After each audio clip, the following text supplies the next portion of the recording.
Ranging from sloppy pulled pork pre-release parties all the way to having human body parts fall on your magic cards, today we're going to be looking at some intense Magic the Gathering horror stories. Magic. I am a wizard! History. I'm an old wizard! The magic historian. My bones hurt.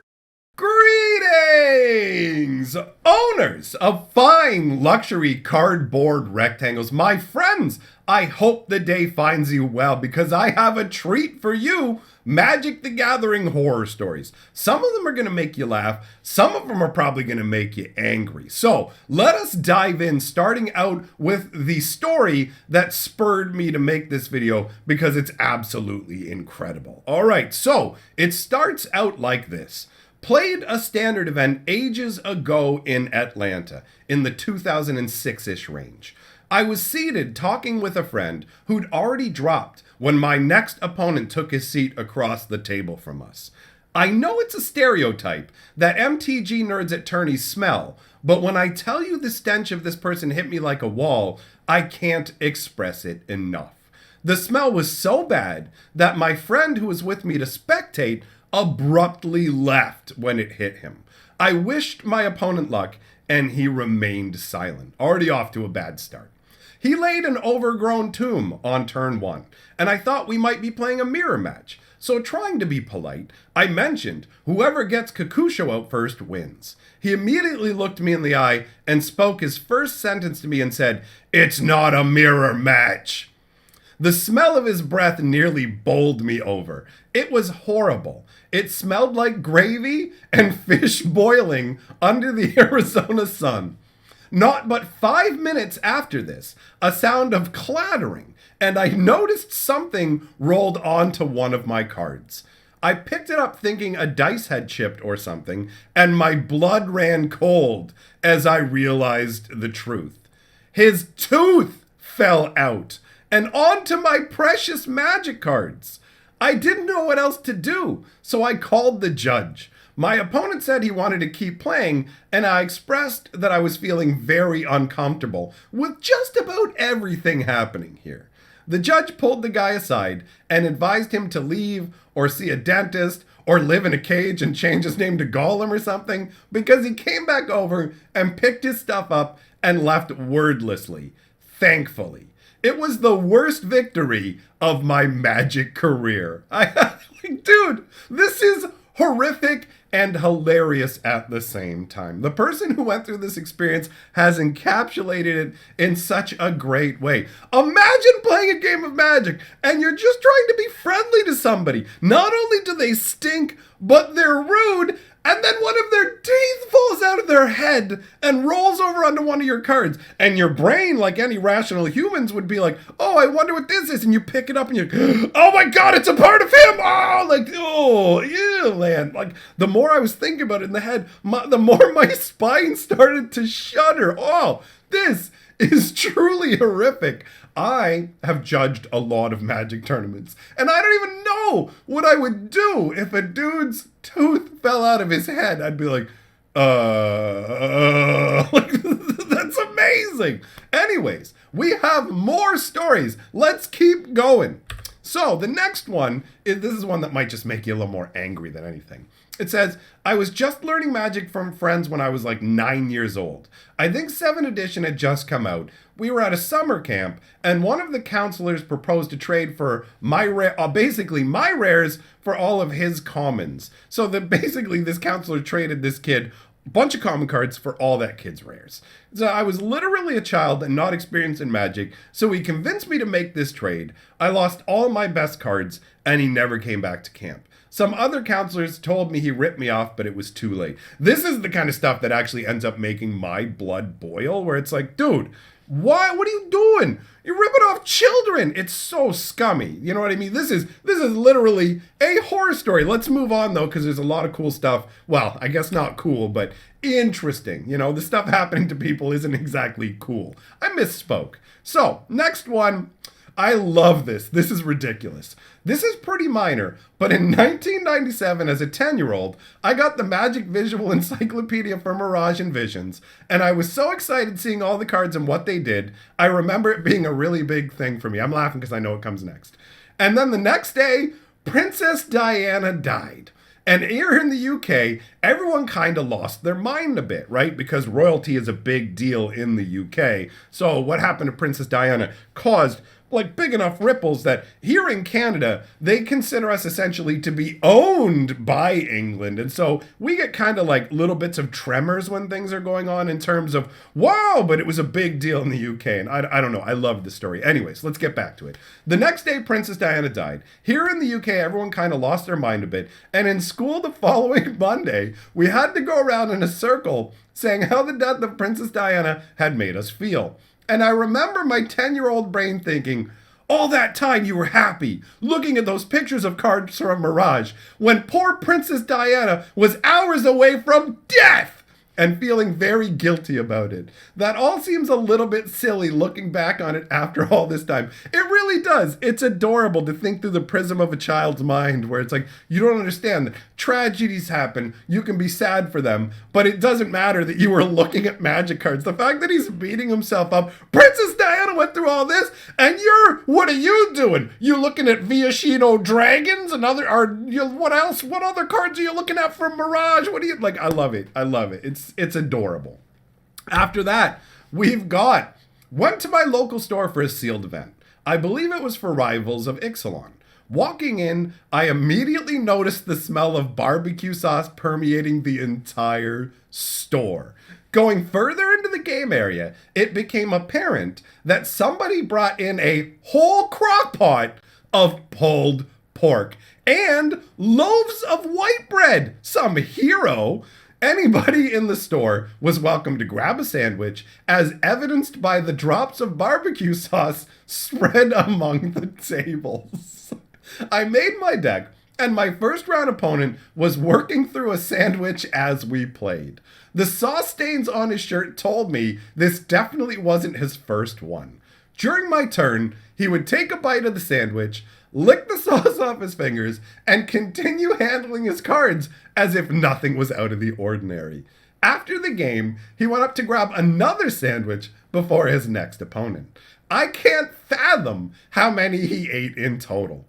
Overall, this experience just felt like a fever dream to me. I couldn't understand why somebody would bring pulled pork to a Magic event. More puzzling was that nobody else seemed fazed by it.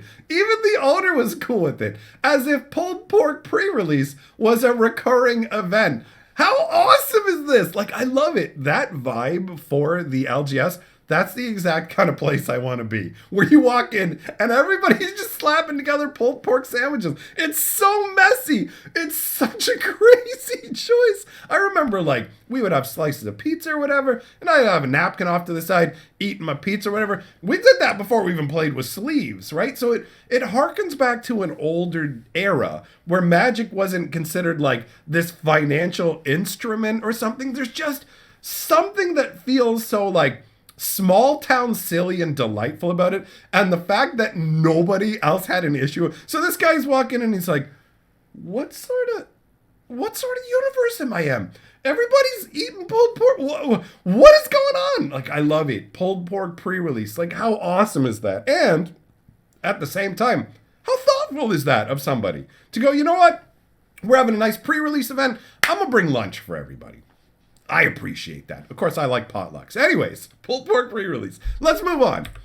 We've got first time playing in public as a kid. Was like 15 at the time. Was the Legion's pre-release. This was back when pre-releases were giant events at convention centers and not at local game stores. Match 1, we're on game 3. Late in the game and he passes back to me. I draw my card and start untapping my lands. He immediately calls a judge who rules that because I drew before I untap my lands stay tapped, and I essentially skip my turn. I did not stick around for rounds 2 or 3 and stopped playing Magic shortly after that until I got back in with Eldraine. I mean, that's completely understandable. By the time of Legions being out, there shouldn't be anybody like running a pre-release who doesn't know how the untap works. You can't choose to not untap permanents. It doesn't operate that way. That's a massive violation of the rules of Magic. So I can see why this would actually make somebody go, you know what? I'm done with this. I'm staying away from this game. That ain't no pulled pork pre-release. After that, we got a story from my friend. He played the Locust God with Kindred Discovery, letting him draw his entire deck, where his plan was to win by flashing in Laboratory Maniac through effects like Emergence Zone. His opponent asked him to show that he could win. He searched through his hand, and no Laboratory Maniac in sight. It wasn't in his graveyard, nor his exile either. After several minutes searching through his deck box, backpack, and under the playmat, he couldn't find it. He asked the entire LGS to search for the card. Everyone searched the entire store to no avail. With depressed face, he gave up and accepted defeat by drawing from the empty library. Scooping up, the opponent gave him a card while saying, here's the card I stole from you with Gonti, Lord of Luxury. This is funny to me, because I could actually see myself doing something silly like that, where I'd be like, I'm going to play Gonti, I'm going to grab your win con, put it under Gonti, you don't know it's there, and then you go, I combo and I win. And I'm like, you know what? Just hear me out. I'd like to see you show me that win combo. And he goes through everything. He's like, I can't find my lab menu. The card must be missing. And I'm like, hey, does he still not realize I have a card under Gonti? I'm like, oh my God, he's getting up and he's getting the whole store to look for it. This is amazing. I totally would have done the same thing. I would have laughed so hard. And I'd be like, yeah, here's why you couldn't find your win con, son. Because I had it under Gonti. Pay attention. You know, like, that's a fun little story. I like it. What do we got next? We've got Storytime 2.0. The year was 2015. I attended what would be my country's last Grand Prix up to date. That tournament was grasped by Canadian pro player Pascal Maynard. But before that, another pro player came down on Friday to just chat and playtest with the community. Someone I really admired. We played a friendly best of one and he owned me. He was playing a deck outside of my country's metagame. Anyways, somehow I ended up making 6-2, which would yield me a day 2 entrance among the best 64 players of my country.